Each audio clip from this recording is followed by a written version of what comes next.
Les scénaristes et réalisateurs de films d'horreur trouvent souvent des idées exceptionnelles et originales qui seraient parfaites pour un long métrage. Sauf que malheureusement, elles s'avèrent parfois insuffisantes pour tenir dans la durée et permettre de faire un film d'1h30 ou plus. C'est là qu'intervient le concept du film à sketch. Car s'il est impossible de faire d'une idée brillante un long métrage, pourquoi ne pas alors en faire un court métrage? Mais dans ce cas, comment vendre aux spectateurs un court métrage d'une vingtaine de minutes? Tout simplement en prenant plusieurs de ces petites histoires et en les mettant les unes à la suite des autres tout en les reliant par un fil rouge pour en faire un film. Voilà donc le concept d'un film à sketch. Plusieurs petites histoires souvent très originales formant ensemble un film. Et quoi de mieux que l'horreur pour mettre en scène ce concept? Fini les longues scènes d'exposition des films d'horreur classiques où le tueur ou l'action se fait attendre inlassablement. Avec les films à sketch, on rentre vite dans le vif du sujet tout en évitant d'amoindrir l'impact d'un bon concept d'horreur en les tirant trop dans la durée. C'est ainsi que sont apparus les films à sketch horrifiques qui ont eu un gros succès notamment dans les années 80 et 90. De grands réalisateurs du cinéma vont d'ailleurs s'essayer au genre, comme par exemple Robert Zemeckis de Retour vers le futur, Joe Dante des Gremlins ou encore Spielberg. On trouve donc ainsi de véritables pépites du cinéma d'horreur sous forme de films à sketch, ces mini-films possédant pour autant une maxi créativité. Voici donc dans cette vidéo une petite sélection des meilleurs films d'horreur à sketch. Allez, c'est parti!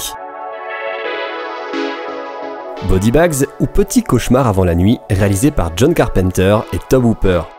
Que demander de plus pour commencer cette sélection qu'un film d'horreur à sketch comportant les maîtres de l'horreur John Carpenter, que vous connaissez sans aucun doute pour avoir réalisé Halloween ou encore The Thing, et Tobe Hooper, le réalisateur de Massacre à la tronçonneuse ou encore Life Force. Body Bags est un film d'horreur à sketch sorti en 1993 et comportant 3 petites histoires de qualité. Parmi les guest stars au casting, on retrouve ni plus ni moins que Mark Hamill, Stacy Keach ou encore même Wes Craven. Le film est introduit par John Carpenter lui-même qui joue ici un médecin légiste complètement timbré, qui le temps d'une nuit va nous raconter l'histoire derrière 3 des cadavres présents dans sa morgue. Ce sont les tiroirs. Je les appelle mes tiroirs nécrophiles, ça m'excite.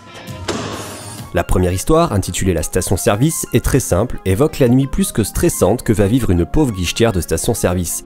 Après avoir servi quelques clients, elle va devoir faire face à un tueur qui mettra tout en œuvre pour parvenir à ses fins.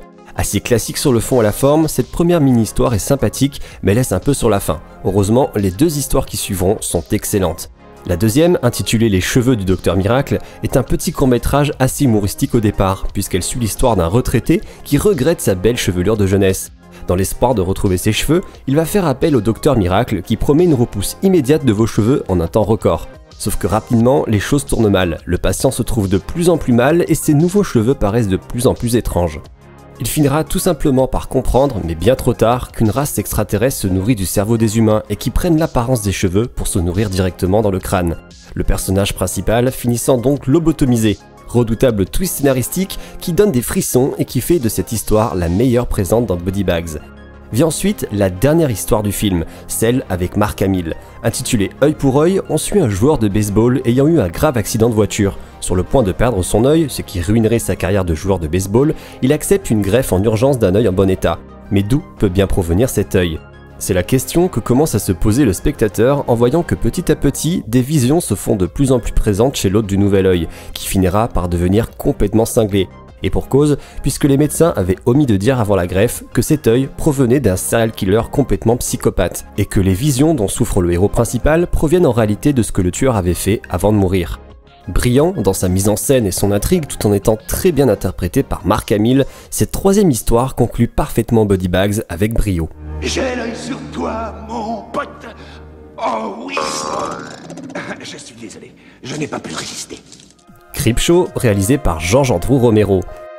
Un film à sketch d'horreur réalisé par Romero en personne et avec un scénario de Stephen King et le maquillage de Tom Savini. La classe absolue et on peut se demander avec impatience qu'est-ce que nous réserve ce film à sketch horrifique.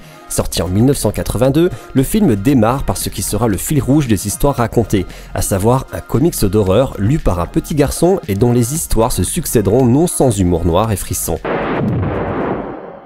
Nom de Dieu! Creepshow comporte au total 5 histoires différentes. La première est celle d'un vieillard mort qui sort de sa tombe pour aller chercher son gâteau de fête des pères. La deuxième évoque un fermier simple d'esprit qui voit sa ferme envahie par une plante après qu'un astéroïde se soit écrasé dans son champ. La troisième histoire évoque un mari jaloux qui noie sa femme et son amant. La quatrième évoque un monstre croupissant sous un escalier d'une université, un monstre qui tombe à point nommé pour un professeur d'anglais timide, haïssant sa femme et qui souhaite s'en débarrasser. Enfin, la dernière histoire raconte l'aventure d'un PDG maniaque reclus dans une pièce aseptisée qui finira pourtant envahi de cafards. Creepshow est un excellent et original film à sketch d'horreur, surtout au niveau visuel.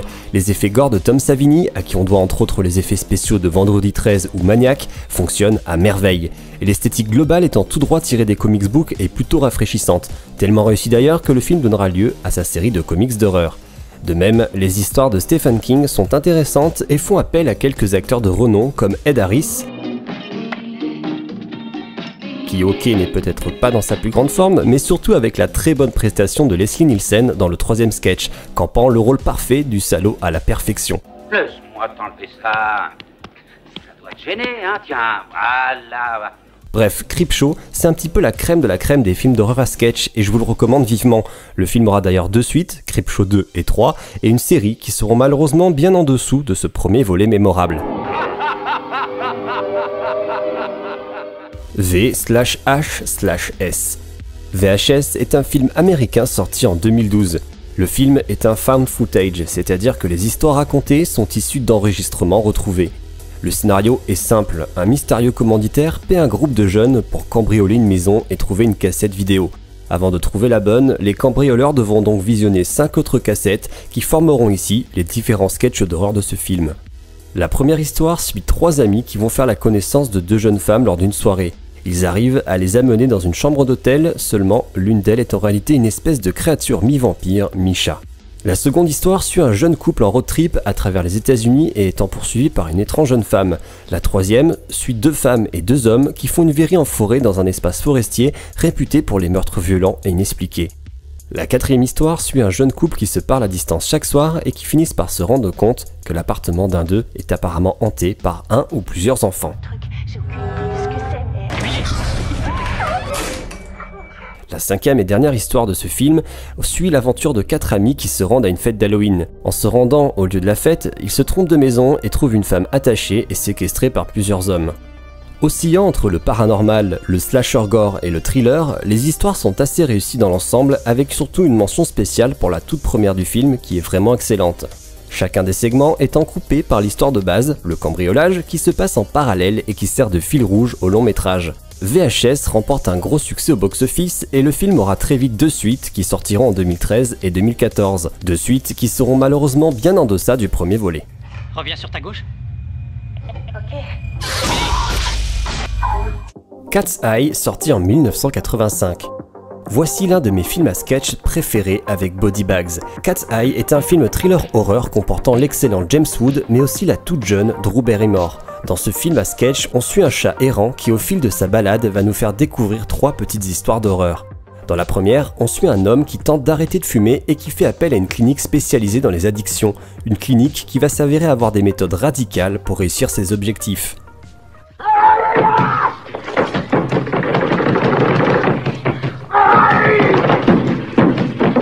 La deuxième histoire se focalise sur un amant, sa maîtresse et son mari. Son mari n'est autre qu'un criminel qui n'hésitera pas à faire jouer à l'amant de sa femme un jeu dangereux afin de l'humilier. Enfin, la dernière histoire évoque une petite fille qui est visitée la nuit par un lutin sanguinaire. Étant présent à ce moment-là et ayant été adopté par la petite fille, le chat va tout faire pour repousser l'étrange créature.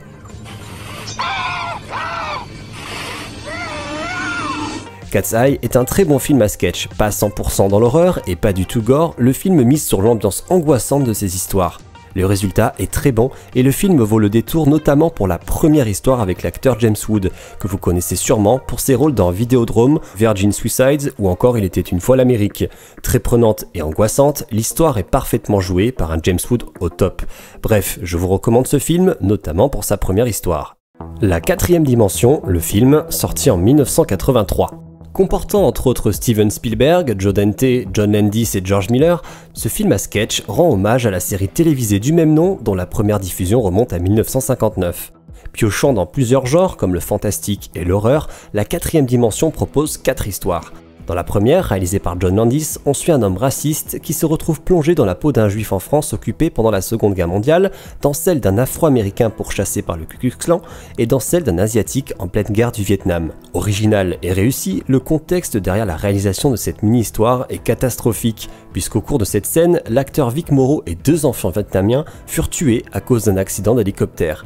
Les pales de l'hélicoptère ayant littéralement décapité l'acteur et les 2 enfants.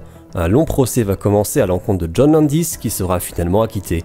La deuxième histoire, qui est un remake d'un épisode de la série de 1959 et qui est réalisé cette fois-ci par Steven Spielberg, raconte l'histoire d'un hospice où les vieillards retrouvent miraculeusement l'apparence de leur enfance.